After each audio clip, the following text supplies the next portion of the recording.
Un bon bonjour à tous. J'aimerais vous partager aujourd'hui le signe qui m'a guidée. C'est un signe qui m'a guidée à un moment très particulier de ma vie, au moment où j'ai choisi mon métier, ce que j'allais faire plus tard. Mais avant de vous raconter ce signe-là, j'aimerais d'abord qu'on voit ensemble qu'est-ce qu'un signe. C'est une rencontre entre notre monde intérieur et un événement concret. C'est vraiment tout simple. Ça peut être une pensée, une émotion. Donc on est en train de penser à quelque chose, on ressent quelque chose intérieurement. Et là, il y a un événement concret qui va nous arriver. Ça peut être quelque chose qu'on voit passer devant nos yeux. On fait tomber quelque chose. Ou alors un appel qu'on reçoit à ce moment-là. Et qui va corroborer avec ce qu'on était en train de penser ou ce qu'on avait dans notre cœur à ce moment-là. Par exemple, je suis sûre que c'est arrivé à la plupart d'entre vous. Un exemple tout simple, vous êtes dans votre cuisine, puis là, vous réfléchissez à votre sœur et vous pensez à elle, à la dernière fois que vous l'avez vue. Et à ce moment-là, exactement au même instant, votre sœur vous envoie un message sur le téléphone. Et là, elle rentre en contact avec vous. Donc ça, c'est un exemple très simple d'une synchronicité, d'un signe de ce qui se passe à l'intérieur de vous et dans le concret. Et comme on dit, ça peut pas être un hasard parce que là, il y a comme un lien tout de suite, c'est très rapide qui se fait entre le monde intérieur et le monde extérieur. Et ça, donc, ça peut nous guider dans la vie. C'est ce qu'on appelle un signe. Un autre exemple, par exemple, si on se pose une question. Par exemple, on se demande est-ce que je vais aller à ce cours de yoga? Vous êtes intéressé pour faire un nouveau cours de yoga, vous vous êtes renseigné, tout ça, puis vous vous posez la question, vous vous demandez bon, voilà, est-ce que j'y vais pas, est-ce que c'est bien, et là, à ce moment-là, vous êtes dans la rue et vous voyez un camion qui passe, par exemple, avec un slogan qui dit c'est bon pour le moral, par exemple. Un slogan qui n'a pas de rapport directement avec ce que vous vivez, mais à ce moment-là, comme vous vous posez la question, vous vous interrogez, vous devenez réceptif et à ce moment-là, ça devient votre signe. Quand on voit à ce moment-là un camion qui dit comme slogan c'est bon pour le moral et que vous vous posez cette question, ben là vous pouvez vous dire ah ben là j'ai un signe, ça m'encourage à aller dans cette voie-là. On peut avoir des signes bien sûr positifs, des signes négatifs, des signes qui nous disent que c'est mieux d'attendre. Les réponses peuvent être diverses et variées. Puis un signe, ça peut, comme on disait tout à l'heure, ça peut être juste aussi une synchronicité entre ce que vous pensiez et par exemple si vous pensiez à une personne, voilà, ça vous indique que vous rentrez en contact avec la personne. Peut-être aussi que vous avez vu ce qui allait se passer. Il y a comme eu une notion que c'était prémonitoire et vous avez une pensée prémonitoire parce que vous sentiez que vous alliez rentrer en contact avec votre sœur. Sans le savoir consciemment, mais inconsciemment, votre âme avait capté quelque chose. Donc c'est très très intéressant. Et là, j'aimerais vous partager un signe vraiment qui a été très important pour moi et qui restera toujours dans ma mémoire, vraiment comme au moment où je l'ai reçu. Donc j'ai reçu ce signe au moment où il était temps pour moi de choisir le métier que je voulais faire. Donc j'avais à peu près 17 ans, j'étais encore au lycée. C'était le moment de passer mon baccalauréat. Et ça n'avait pas été évident pour moi de choisir vraiment ce que je souhaitais faire parce que je n'arrivais pas à me projeter à ce moment-là dans un métier. Mes goûts étaient assez neutres, donc j'avais pas d'émotion, d'envie pour un métier en particulier. Mais l'une des choses qui m'intéressait, vraiment qui était presque l'une des seules choses qui m'intéressait beaucoup à cette époque-là, c'était les nouveau-nés, c'était les enfants, nourrissons et bébés nouveau-nés tout petits qui étaient en maternité. J'avais beaucoup d'attirance pour eux et je me suis dit je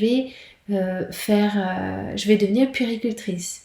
Parce qu'en France, pour devenir puéricultrice, il faut d'abord devenir infirmière et ensuite on se spécialise pour devenir puéricultrice. Donc je me suis dit je vais d'abord devenir infirmière. Et à ce moment-là, au moment où j'ai réalisé ça, il y avait beaucoup d'écoles d'infirmières autour de moi, mais la plupart avaient déjà passé leur concours d'entrée.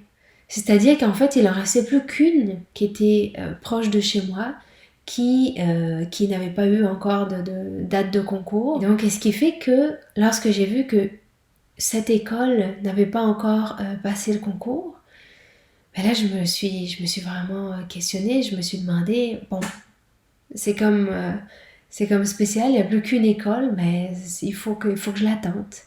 Mais je ne savais pas trop, j'étais encore un petit peu hésitante par rapport à mon choix. Est-ce que je me projetais vraiment dans ce métier-là? J'avais appelé ma tante à ce moment-là qui est infirmière et puis qui a pu me dire un petit peu comment se passaient ses journées, qu'est-ce qu'elle faisait, tout ça, ça me donnait des idées. Mais j'étais pas encore très concrète à ce moment-là et j'étais pas certaine de mon choix. Donc, c'est un soir, voilà, où je suis en réflexion et je suis dans ma salle de bain. Et à ce moment-là, je sais plus, peut-être je me brossais les dents ou je me regardais dans le miroir et c'est extraordinaire parce que à ce moment-là, je m'étais pas aperçue, mais mon père avait, pendant que j'avais été à l'école, il avait déposé dans la salle de bain une boîte de coton. Et comme mon père est médecin, c'était une boîte de coton qui avait été donnée par un laboratoire et qui avait un slogan. Et puis, en fait, je vois cette boîte de coton dans le miroir, puis je me retourne et là je vois écrit sur la boîte « Il est temps de le faire ». Alors là pour moi ça a été vraiment comme waouh, là j'étais tellement en questionnement à me dire bon je savais pas. C'est vrai que l'endroit où était cette école était quand même à peu près 50 minutes de chez moi en voiture, donc il fallait à ce moment-là que j'ai mon permis de conduire, il fallait que ça m'entraînait plein d'étapes et je savais pas si j'étais prête et à ce moment-là je reçois ça, il est temps de le faire. Waouh, j'ai trouvé ça tellement délicat, tellement précis, puis en même temps, voilà, c'était fait avec douceur de la part de la vie, de la part du ciel, pour me dire là, c'est le bon moment, il faut que tu y ailles, il faut que tu te lances, puis ça va t'amener plein d'étapes, plein d'évolutions aussi. Et ça m'a toujours tellement touchée de me rappeler ce signe-là qui a fait en sorte que après je suis arrivée dans la cuisine et j'ai raconté à ma mère maman j'ai vu un signe, puis j'étais tellement heureuse d'avoir eu une réponse comme ça aussi directe de la vie qui m'indiquait que c'était un bon choix pour moi et que en effet c'était le temps de le faire. Et puis, ce que je trouvais ça tellement intéressant, c'était aussi que, en fait, la boîte de coton, vous voyez, c'est une boîte de coton aussi, donc c'est pas par hasard, hein, la vie a pris aussi du coton pour me le dire, quelque part, il a été dans de la douceur, voilà, ça a été vraiment une belle délicatesse. Et en même temps, quand on prend la logique concrète, la boîte de coton, le slogan réel, en fait, était écrit « Il est temps de le faire cracher » parce que c'était une boîte qui appartenait à un laboratoire de sirop. C'était un sirop qui fait expectorer voilà, toutes les glaires et tout ça quand on est malade. Donc, c'était en fait un slogan pour dire « Ben voilà, ce sirop-là va vous faire cracher ». Mais là, le mot « cracher », il était caché parce que la boîte était tournée.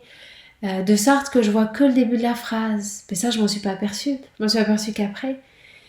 Et je trouve ça extraordinaire de voir avec quelle précision la vie peut nous donner des signes aussi, voilà, de manière aussi précise, aussi détaillée. Parce que si j'avais vu le terme « il est temps de le faire cracher », ça m'aurait rien dit du tout. Je pense que j'aurais pas du tout capté ça comme un signe.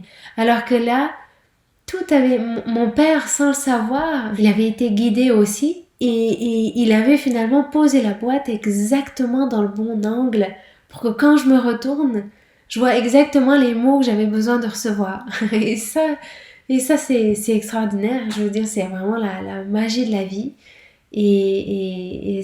Voilà, et ça m'a tellement, tellement touchée. Et c'est sûr que après avoir eu ce signe, puis tout s'est tellement bien passé. Ça a été vraiment une fin d'année très, très fructueuse parce que j'ai vraiment j'ai eu en même temps mon baccalauréat, j'ai eu mon permis de conduire et j'ai eu le concours d'infirmière.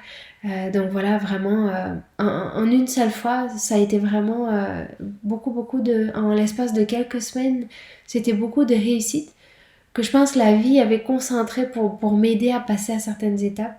Parce qu'à ce moment-là, ben voilà, j'avais certaines difficultés, j'avais vraiment à pouvoir être bien là, bien concrète, à pouvoir bien agir aussi. Et j'ai appris énormément durant ces années de formation d'infirmière. Et donc, je suis devenue infirmière. Et puis, je n'ai pas nécessairement continué en tant que puéricultrice parce qu'après, j'ai eu moi-même mes propres enfants. Donc, quelque part, j'ai pu m'occuper de mes nouveau-nés et mes enfants. Et ça, c'était un merveilleux apprentissage. Donc, euh, donc voilà, je souhaitais vous partager ce signe et surtout vous dire, soyez réceptifs. Ils sont tout autour de nous. Oui, les signes sont tout autour de nous, les synchronicités. Et parfois, quand on est dans notre quotidien, quand on est dans nos habitudes aussi, on oublie de voir ces signes-là qui sont des fois tout autour de nous, mais que des fois on n'arrive pas à capter parce qu'on est préoccupé. Et c'est cette réceptivité que je vous invite à développer parce que elle peut vraiment guider notre vie et nous amener vers les bons choix. Donc, je vous souhaite une belle continuation et je vous dis à très bientôt.